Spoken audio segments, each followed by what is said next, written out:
എണ്ണ കുറച്ച് തൂക്കി കൊടുക്കണം. ആരാമത്തിൽ ചക്കരേ അച്ഛൻ ഉണ്ടാക്കി തന്ന പപ്പടച്ചമ്മന്തി മണമൊക്കെ വരുന്നുണ്ട്. പ്ലേറ്റിലേക്ക് ഇടുവാണേ. നോക്കൂ, വരുന്നുണ്ടോ?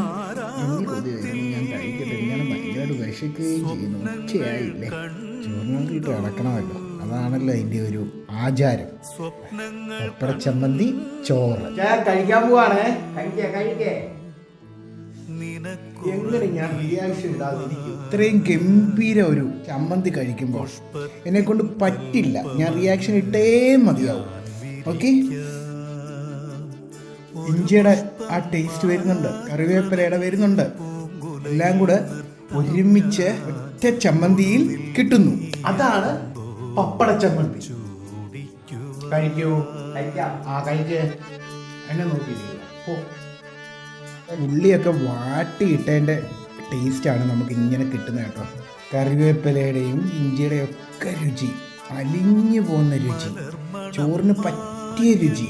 ചോറിങ്ങനെ ഇളക്കി കഴിക്കാൻ പറ്റുന്ന പപ്പടച്ചമ്മന്തി. പപ്പടച്ചമ്മന്തി മാത്രം ഇവിടെ കഴിക്കട്ടെ. ട്രൈ ആണ്. അച്ചായൻ്റെ വക ഒരു ചമ്മന്തി.